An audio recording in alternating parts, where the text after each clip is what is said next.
up the new scoreboard. I didn't visualize that. Swing and a miss on a changeup down. It is a changeup, and it is ridiculous. I like verbalize. I talk to myself. I like try to pump myself up on the mound. Turns, throws, got it! What a play! Oh, man! This is Have a Seat with Jason Benetti and Dan Dickerson, presented by Feiger Law. We are here once again for Have a Seat, presented by Feiger Law. Dan Dickerson, Jason Benetti. Our guest is Tyler Holton today. And thank you for doing this, first of all. Yeah, I'm glad to be here. We really appreciate it. We started this season of podcasts. It's our first season. And on the first episode, we learned about our first jobs. So I thought we would circle back there and ask what your very first job was. My very first job. You ever have a job other than baseball? I assume not baseball. Not baseball, Not yeah. baseball. Yeah. Well, over the off seasons of minor league ball, like, you're not making that much money in the minor leagues. I would work UPS, like delivery. I think they would call it seasonal delivery drivers, over like the Thanksgiving and Christmas months. And so yeah, I'd be able to drive my own vehicle, and so it looked kind of weird. Well, they let you drive. Yeah, Usually because it was a seasonal driver, so just Right. like you have your own vehicle, and I had a truck, so I was able to like load some more boxes into my car, and I'm like driving around. I did that for like 2 or 3 years. What were your hours? I don't know, probably like show up at like 7 or 8, and then you're leaving by sundown. So I mean, it was a long day. So you never were like overnight one day and then 5 a.m. the next day or anything like that? No. They did have overtime though, because like it does get really busy, and so I would typically finish my shift pretty early. And I had a guy tell me like, "Hey, if you keep finishing early, they're gonna give you more work, so slow down." And I was like, "Okay." Like I'm just like, "Hey, you got 100 deliveries, like knock You're them attacking out." it just and I'm like doing you 100 would. deliveries in like 5 hours whenever it should have taken me 8 hours. And so I was like, "I'm done." They're like, "No, you have 8 hours to work today." And I was like, "Oh, okay." So anyways, I started slowing down. I started taking longer lunch hours and stuff because I'm not just gonna like walk slower. But yeah, so that was I actually enjoyed it. Just throwing some like the Christmas Spotify playlist and stuff, and you're just like rolling with the windows down, Santa beanie on, beanie hat. Yeah, it's pretty fun. That is the perfect segue to what you've done with the Tigers this year. Like, you will take the ball and go in anytime. Yeah. And you've done that all season long. And you used to have to take longer lunches because you were doing too much, too fast. Perhaps. Bringing the competitiveness to the UPS. Stuff sticks with you, I feel like. I mean, like, not to compare jobs here, but like, I think people marvel at what you've done this season, and rightfully so, because a lot of pitchers have not done that. But it feels to me, and correct me if I'm wrong, if that's just kind of in you, like, give me the ball whenever.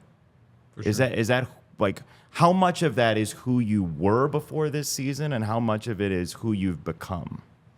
I think it's definitely a little bit of both. I mean, I grew up being a starting pitcher, and you always want the ball. Whenever it's your chance to have the ball, you want to go out there and you want to throw the whole game. You want to throw as much as you can. And I mean, I had that mentality all the way until I got moved into the bullpen a couple years ago, and at that point, it was a learning curve of knowing and also preparing, of like being available every day, because that was new. That was the biggest difference, is like you don't know when you're going to pitch, but it could be 2 to 3 days in a row. It could be 4 times in a week, and so just trying to get the body in the right position to be able to go every day. And then even some days whenever you may not feel like you're ready to go, but then you get your name called and you go in there and you get outs, and you're like, okay, like I can do it even when I don't feel completely rested. So it was definitely a learning curve with that. My first ever back-to-back was in the big leagues with the Tigers last year, and so it was able to like jumpstart that curve of, okay, like here we go, you're in the big leagues now. And so but just doing it repeatedly gives you the confidence to go out there and do it again and again. But bouncing around from inning to inning of like, hey, you're going to open, or you're going to close, or you're going to extra inning, or long relief, like I think that just could be just I want to pitch, I want to be able to help the team win and go out there and get outs. I think I can get outs at any point in the game, and I kind of joked with AJ a while ago of just like, I mean, we're kind of supposed to just be like robots in a way of like we just got to go out there and be the same every day. And then you're the manager, like piecing this game together because you're like, okay, he's going to do this. He's going to do this. Okay. And that's a win. If everyone does their job, that's a win. And he's just like piecing it together. So like, I don't know if that's why we'll have, like on a bullpen day, you have this guy, okay, he's going to go 2 to 3, and this guy, he can also go 2 to 3. Now we're through the 5th, and then this guy's got, whatever. But I think that's all I'm asked to do is go out there and just be consistent, so that way the coaches can put us in a position to succeed, and whether that's against a lefty pocket or he asked me to go a little bit longer and throw more than one inning or whatever it may be, just to get through this guy, so that way it helps up the guy coming behind me to get through his pocket. So just go out there and be willing to do your job. The way that AJ uses his bullpen is always amazing to me, but the key part of that is a communication, always letting you know, okay, in this series, I need you for this pocket especially. For sure. How much did they lay out? Because this is one of the most creative plans I've ever seen. Mm-hmm. Trade away Jack Flaherty, and now you've got to come up with a plan to give Salmons and Herder especially the best chance at success as they come up to the major leagues. How much did they sit down with you and just say, okay, these are some of the things we're going to try to do in the next 4 or 5 weeks, and here's how we're planning on using you? Or is it more just like, you're going to be part of this and be ready? We'll have a bullpen meeting, but before every new series. So like yesterday we had a bullpen meeting. We haven't played the Rockies, and so we go over their lineup and tendencies and whatnot. And then Feder will typically like chime in like, hey, like this is a good spot for you lefties. Be ready for this time. If this pocket comes up, like that's a good pocket for you. So like I think that it really helps me just prepare, because like if it's the 5th inning and then that pocket comes up and Kiter's at 54 pitches, then you're like, okay, probably not going to go in right now. But okay, in the 7th or the 8th, whenever that pocket comes back around, get ready for it, because they made you aware that that's going to be your like 6, 7, 8 pocket, whatever it may be. And so I think just mentally getting ready to go in those situations are good. I mean, I think he does a great job of, whenever you're warming up in the bullpen, he might say, hey, like the likely pinch hit, it's probably going to be this guy.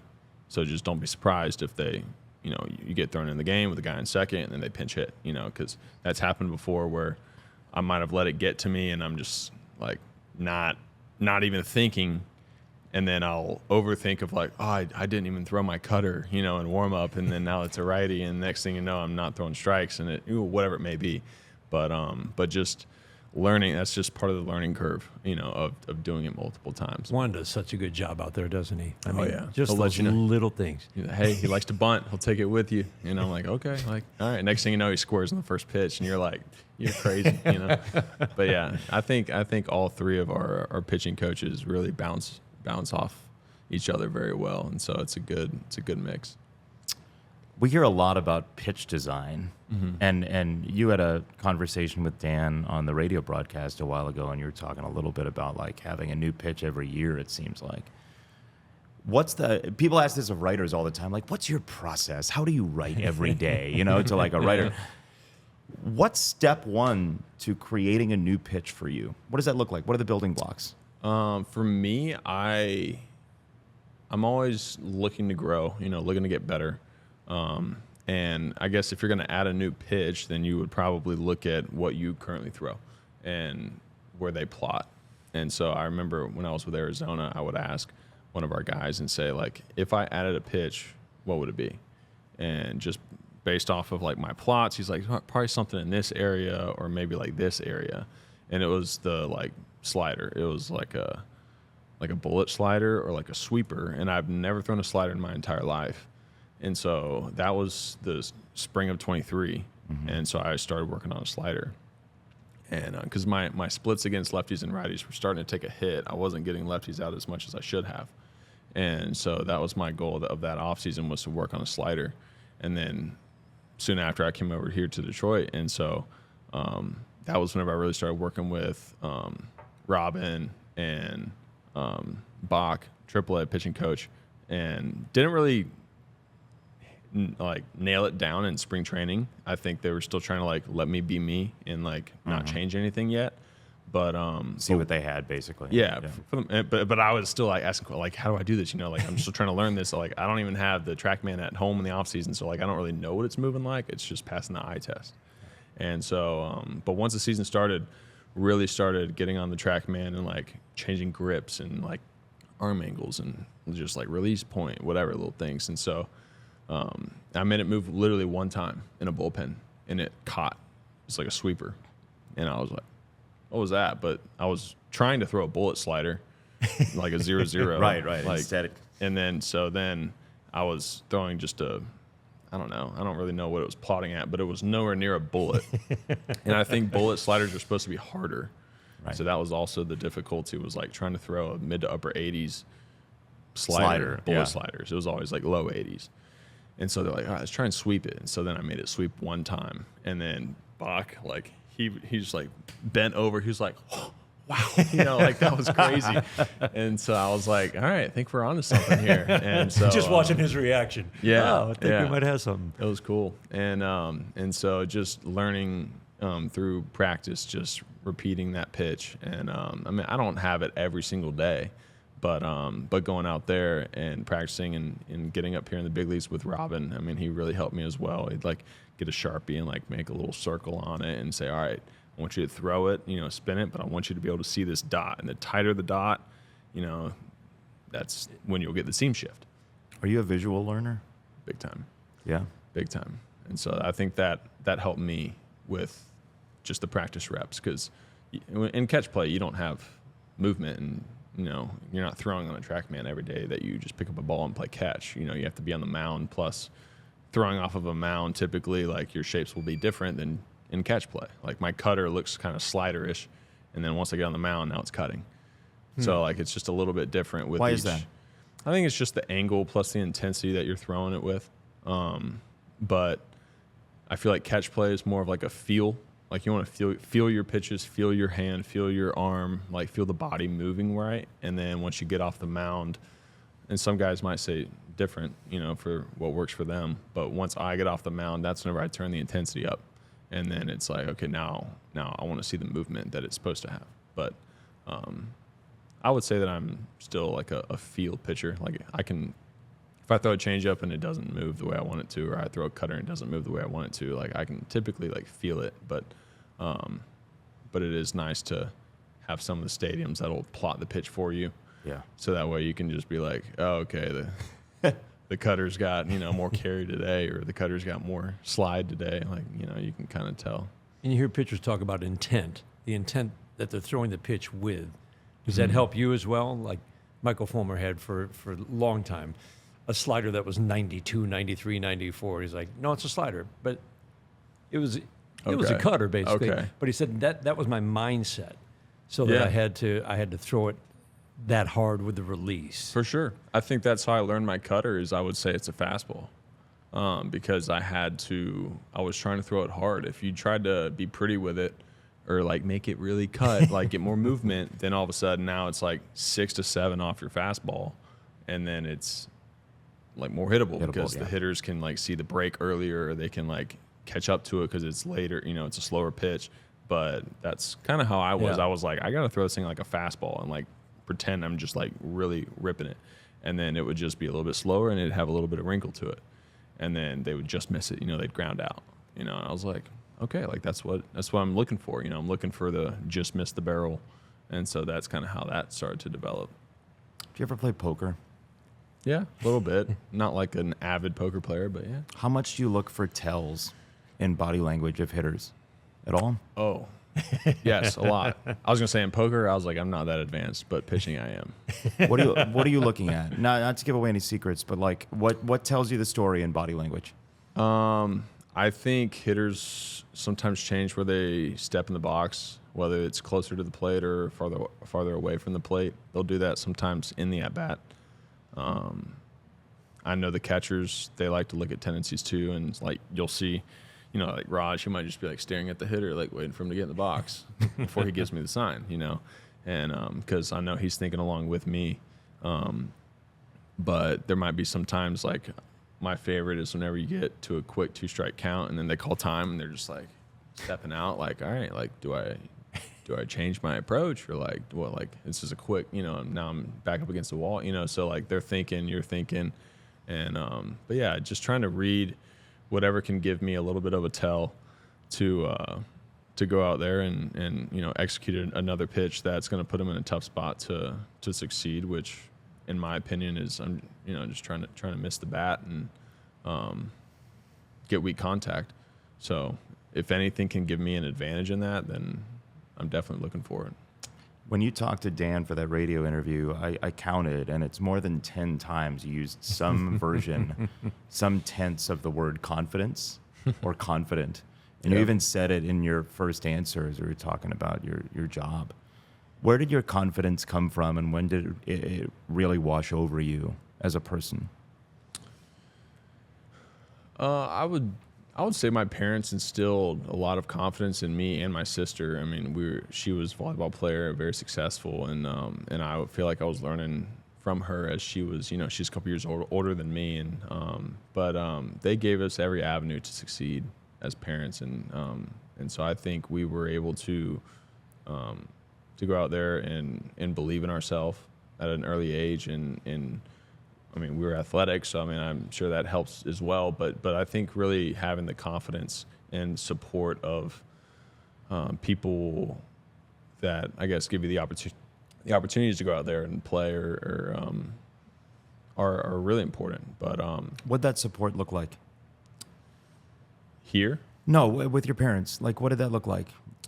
What kind of support, I guess? I mean, my dad, he built like a batting cage in our backyard with a shed and everything. And so like we would always go out there and we'd hit on the tee, or he'd, front toss me and, tell me to, he would always come to like our lessons that I would go to, and he wouldn't really say anything, but he'd listen to them, and then he'd take it home and he'd like repeat the lesson back to me. And so wow. It was really good. But, of course, like if you hear it from your dad, then you start to eye roll and stuff, and so then I'd be like, I'm going to hit it right back at you, And there's the L screen, of course, right? But it's just kind of funny. But I mean, he played baseball as well, so like he knew a lot about it. But my mom, she was a softball player, and like she'd go out there and she'd play catch with me and throw me the ball and front toss and whatever it may be.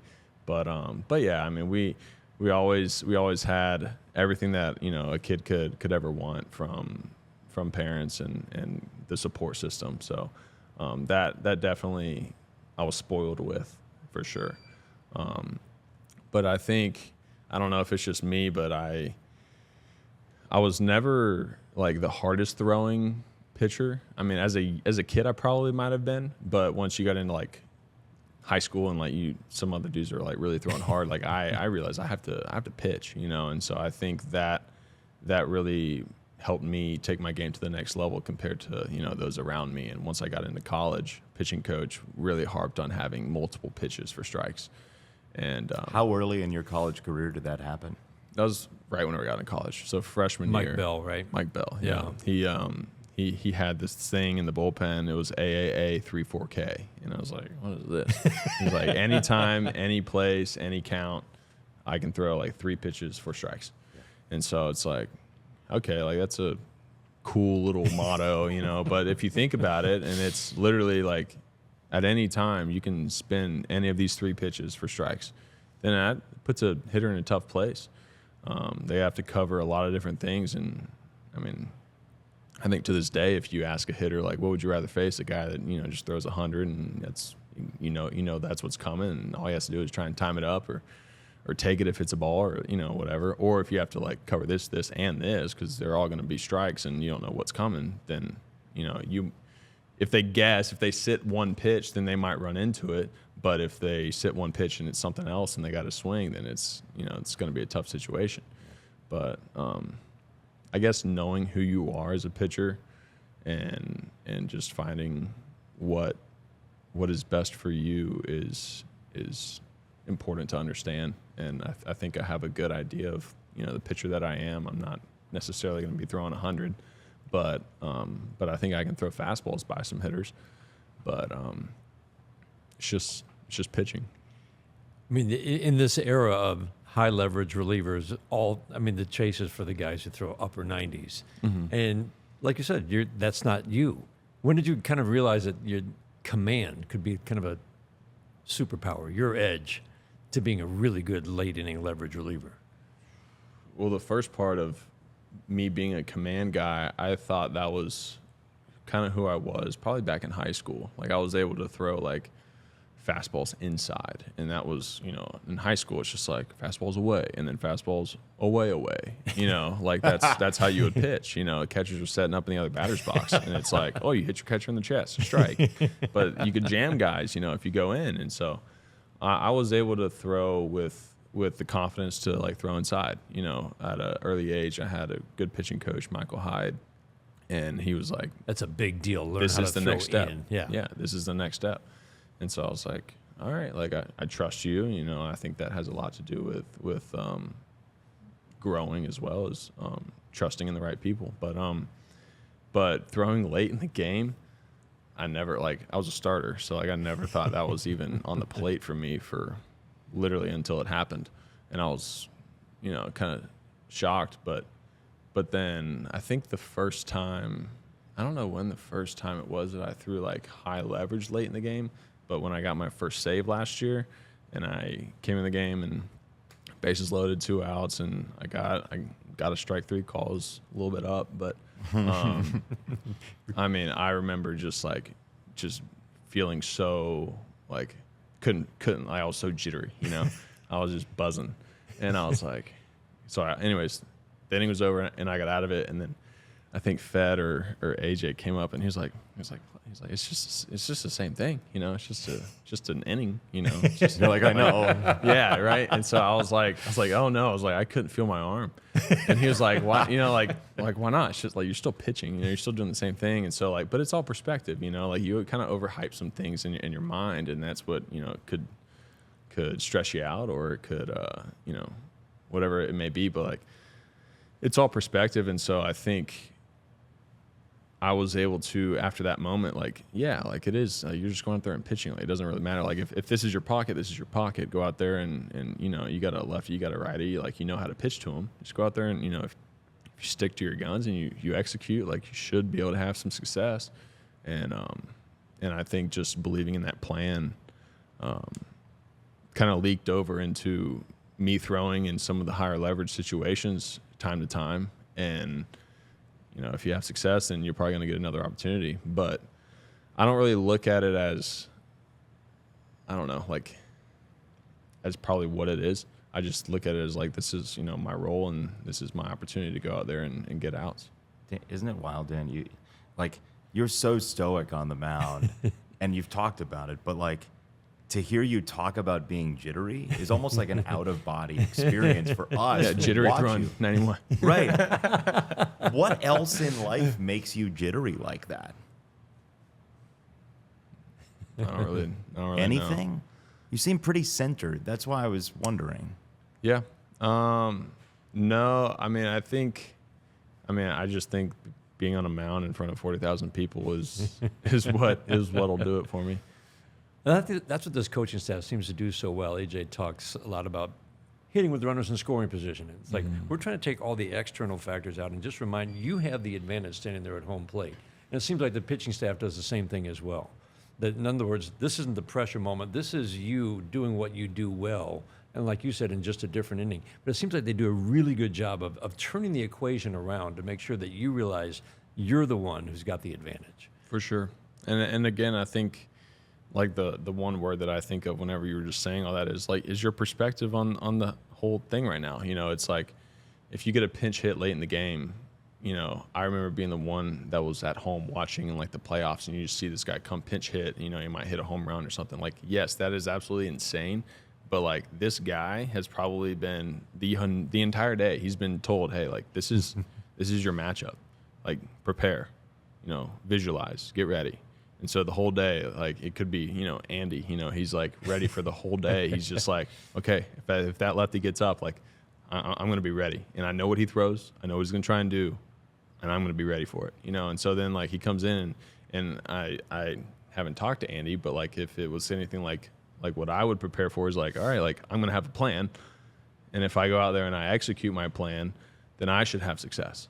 And so whatever that success looks like, whether it's a bloop or just a good at-bat walk, whatever it may be, then good things happen. But I think it's just perspective. If you're walking up to the plate and you're like, oh my gosh, the crowd's rumbling, like I feel the shake through my body, and you're like, wow, he just threw his last warm-up pitch pretty hard. Like I could hear the pop of the mitt. Like, okay, you're probably not locked in. But if you're thinking, all right, he's going to come with that heater, he's got the cutter, like whatever it is, I'm going to be ready for it if it comes in.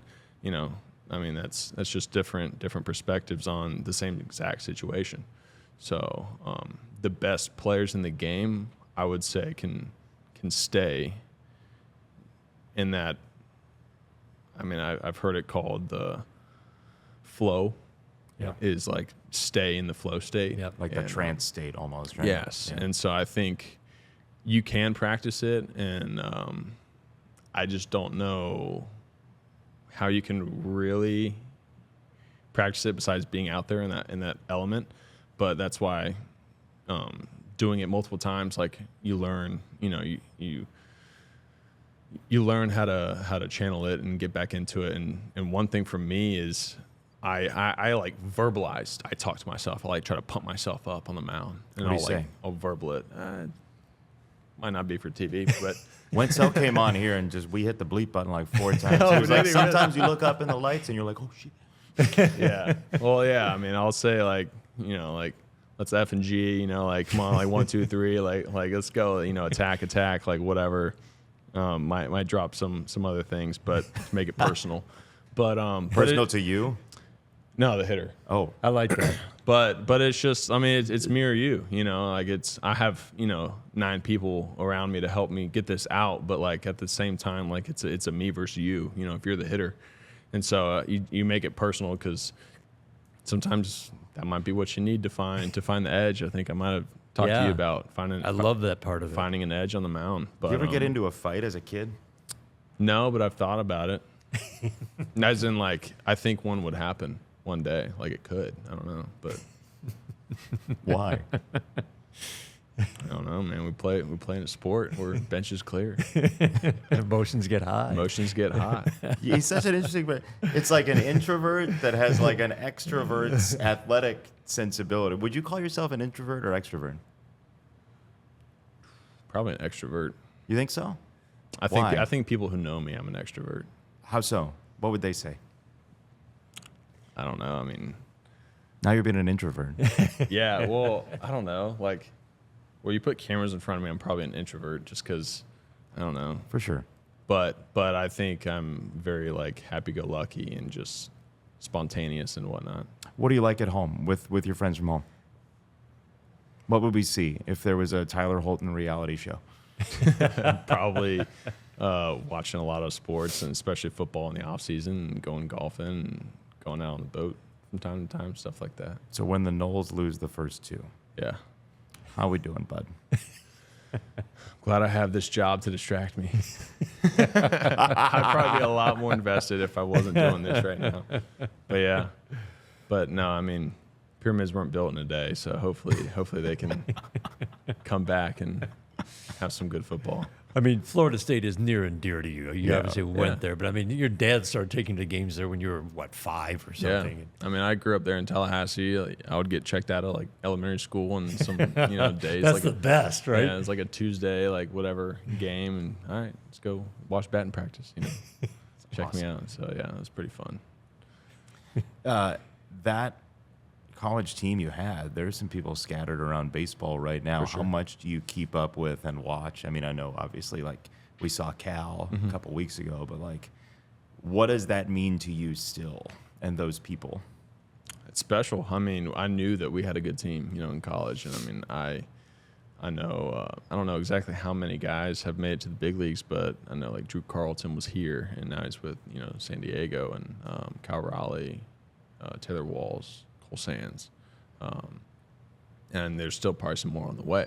Yeah. But yeah, we had a good team, and I like to keep up with those guys, especially whenever we're playing them. Try to get up and talk to them for a little bit, see how they're doing, whatnot. But I think in those moments is when it kind of brings you back home. Like I was talking with Cole Sands, and I was just like, we did like a Jersey swap, and we first met when we were probably like 7 or 8. Wow. You know, and we played at the same little like local park, and we both made the all-star team, and you know we were the 2 better pitchers on the team, and we ended up winning our like World Series, like a Dizzy Dean World Series. Like I don't really know how big it is, but we didn't go the Little League route, but who cares? It mattered to you then. yeah, it was awesome. I mean, that was still like some of the most fun that you ever like had playing baseball. You know, that's whenever you have like all those chants and the rah-rah, and the parents are even doing their own chants and painting their stomachs and all that sort of stuff. Wait, body painting parents? Yeah, like all the dads with the big old bellies and stuff.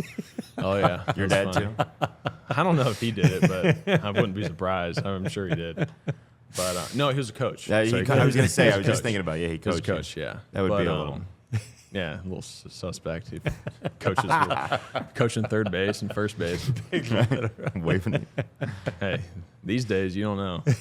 But no, it was so fun just playing baseball whenever you're a kid and whatnot. And so I think whenever I see him on the mound, it just kind of like brings you full circle, and you're just like, and you take a moment and look up, and you're just like, this is crazy, you know, because you can. It's so easy to do that, but it's also easy just to like block everything out and keep your head down and just not take a second to look around and see where you are and be thankful for, you know, everything that's happened. And because there's been a lot of sacrifice by you and others to help you get here. And so I think there's a two-way, you know, street of like, there is the time to look around and like slow down. And I like to do that at certain times, but I also like to keep my head down at other times and not really realize where you're at and just like go down, like keep your head down and get the job done.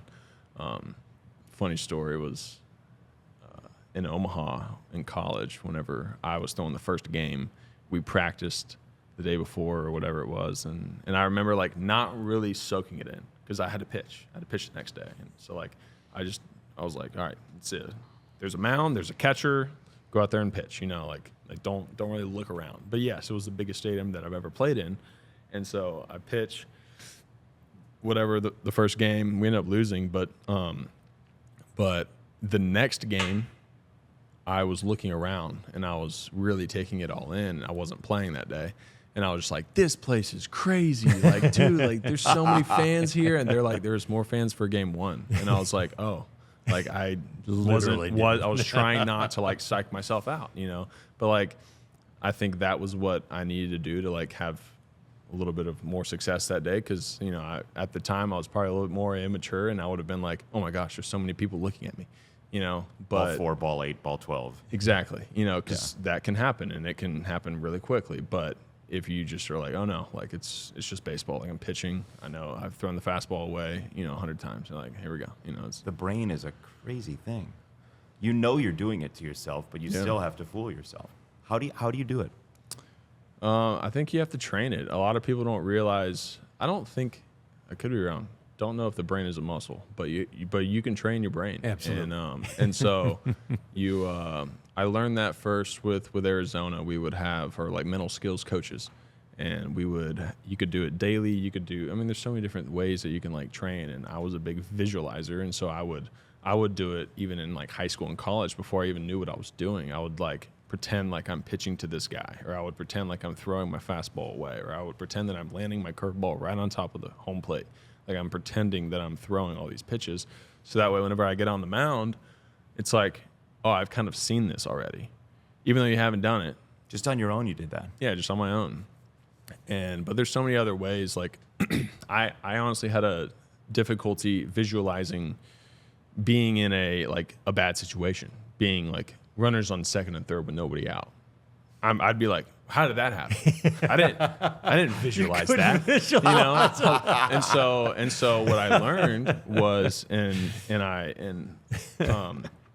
I would pretend. So if that happened, like a leadoff double, I'd be like, all right, I didn't visualize that. Like, now what do we do? But so I started visualizing, like, all right, like blacking out and then blacking back in, and like, okay, runner on second, nobody out. How do you get out of this thing? You could create the new visualization. I would create the new visualization. Wow. So then I was like, okay, now you have runner on second, nobody out. What do you got to do to get out of this thing? Okay, there's so many different ways that you can get out of the situation. Now go out there and execute it. So like you could have just, or let's just say runner on first base, nobody out, but you just had a 4-pitch walk. So if you carry that into this next situation, now you're like, oh, I can't find the strike zone.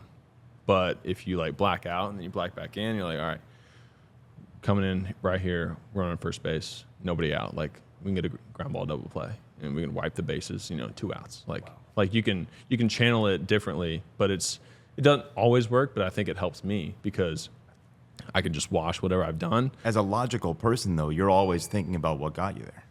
For sure. Right? For sure. But that's why you have to do it. I'm just trying to figure Yeah. out exactly why that hit you so hard. Like you're seeing second and third and you're thinking like, why did I It's do a tough that? situation. Yeah.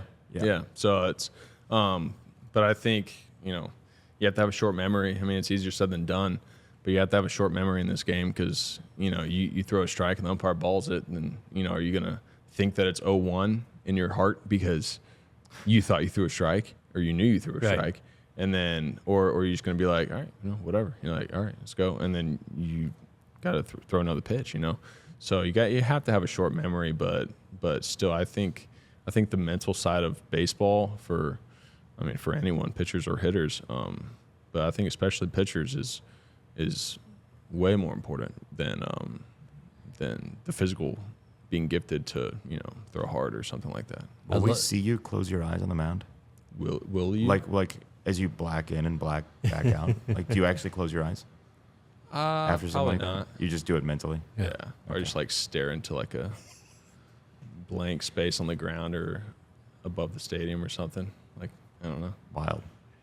Jason mentioned that you've talked about having that stoic attitude on the mound. Emotion obviously drives everything, but the whole key is to be able to channel it. And I loved how you described just as long as that guy doesn't know that I don't have my A pitch today or my A stuff today, then that's the edge that I have over that guy. And that's what separates maybe the good from the very good to the great pitchers in terms of how you make sure you never show it. But that, Yeah. it seems like you've always had that.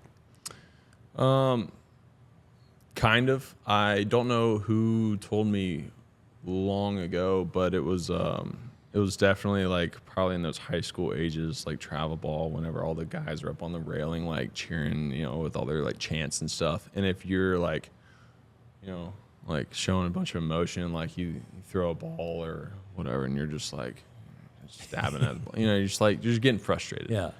That just feeds into their, energy. They're like, oh, like, he can't find it, all this sort of stuff. And you're just like, and then, I don't know, you just create more pressure, more like you're trying too hard now and whatnot. So, but if you throw a ball and then you get the ball back and you're like, all right, so it's all right. Like we got another one right here, and then that's your mindset. And they're probably like, okay, like he's not rattled at all. Like, did he mean to throw that ball? Like they don't know. Like they genuinely don't know. Like you're just out there pitching, and then the next thing you know, you throw a strike, and they're like, okay, well now he's back on the count. Now it's 2-1. Maybe he's setting me up. Maybe he's setting me up. Yeah, like he's still locked in. So I think whoever that coach would have been was. I was like, yeah, it makes sense to me. So like no matter what, like don't let it get to you. No matter the situation, even if you give up like a leadoff double or something, it's a late situation, like tie game or whatever it may be. Like don't let it feed into like how you're performing or how you're, at least your behavior. Yeah. That sort of stuff. But I think that also like I don't get like overly emotional with like my successes either. I feel like, sometimes I'll watch a video and I'll be like with my wife and I'm like, yeah, I got like super pumped up after this. And then it's just like a little like fist pump. And I'm like, it wasn't as cool as like whatever I saw on ESPN earlier today or, What Scribble did like a couple days ago. Yeah. And I was like, but I was so pumped up, and it's just like, but I think that stuff doesn't really matter. But yeah, it's just, I think that's being able to keep your emotions in. And I think if you look at a lot of the really good pitchers in history, they'll show emotion when needed, but even in their bad starts, I'm picturing starters, like even in their bad starts, like you can't really tell or I should say, in the starts where it could have gone bad. Yeah. They give up a few runs in the first couple innings. And then they end up going 6 with 3. And you're like, oh, that was a good start. That's a quality start. Yeah. But you give up 3 in the first, let's say. Like, it could have spiraled for anybody. But being able to keep your composure and going out there, and I think having the confidence to go out there and like, hey, I'm going to put up 5 more zeros. That's really where it lies, I think. We're going to let you go in a minute here, but I think you're the perfect person to ask this question because you used to be a hitter and you enjoyed it. If Tyler Holton faced Tyler Holton, what would the at-bat look like? Probably strikeout. Quick strikeout. Why? I hated left-handed pitchers. And I'd probably throw me inside and I would not swing. And then I'd throw the slider and I'd swing and miss every time. That's exactly what it would happen. Your confidence was very different hitting and pitching, it seems like, compared to where you are now. For sure. Well, yeah, my confidence would flow up and down if I was facing a lefty versus facing a right-handed hitter or right-handed pitcher that threw 90. Right. Any harder than that, I had to sit fastball and bank on it, and I'd swing and miss at everything else. But yeah, hitting was more fun though. I've always said that, like the joy of like getting a hit and hitting a barrel or like hitting a home run like that. I mean, I think that's still the coolest thing that I've like felt. Granted, like closing a game is way cooler now, but if you could hit a home run in the big leagues, I think that would be like, nah, that's sick. Everybody's got a little Michael Lorenzen in them, I think. Like, hey, AJ, Everybody if wants we get to to, the yeah. 15th. Yeah, for sure. But I would say like, but filter it, please. Like, I don't want anyone throwing 91. I don't want anyone throwing hard. Filter it, please. Yeah, like just make sure it's the guy that doesn't The right throw hard. matchup. I did have one at bat in AAA in 2021 when like pitchers were still hitting, and it was a lefty, and I think he threw like 92, 93, and I hit a ground ball, grounded out, and our hitting coach was like, "You're gonna get another at bat," but I never did. Oh. It was like super late in the year, so the situation never came up because like it's super specific for a reliever to get an at bat. Yeah. But yeah, it was fun though. I was just glad I didn't strike out. I took ball 1, and it was like this far outside. And I was like, I'm getting rung up. He balled it, and I was like, hey, Let's go. All right, I've got a chance. yeah, that was fun though. I remember that. Love it. Well, the pitching side has worked out pretty well for you. Thank you. We were enjoying watching you. You're really, to me, it's almost a template for what could be in terms of, instead of just all the guys who throw gas, the guys who know how to pitch. And what you've done, the consistency of the last 2 years has been incredible. And I'm guessing you might be starting to feel that flow state on the mound sometimes. For sure. Yeah. I mean, you want to, I can feel it whenever I'm in it, I guess. And I guess you notice it more whenever you're done. And like there was an outing somewhat recently where didn't have as much success as I, had kind of like envisioned. And I remember like, I was like, I didn't like talk to myself. I didn't do my normal thing or whatever it was. And I was like, I just felt like I was, just kind of throwing instead of like finding that edge that I needed to have, but I should say needed to have, but I prefer to have. Yeah. So before we let you go, last question here. What is the clubhouse like, without too many secrets divulged, but just a little window into what the clubhouse is like right now after a win during this winning run you guys have been on? What's it like? Energetic. I feel like it's always pretty energetic, but yeah, I mean the guys know what's at stake, and in some way I feel like we control our destiny with if we go out there and do what we want to do. But who's the loudest person that we wouldn't expect to be the loudest person in the clubhouse after a win? That you wouldn't expect? I don't know if y'all wouldn't expect, but everybody expects it. That's in the clubhouse. Will Vest. I would have bet money with that walk up that's who you were talking about. Yeah, but it's good. I mean, it's all good. He definitely provides the energy and entertainment for the most part. But it's a good clubhouse. I mean, we all bounce off each other too. So Awesome. yeah. Tyler, thank you so much. Thank you for Thanks, having me. Tyler.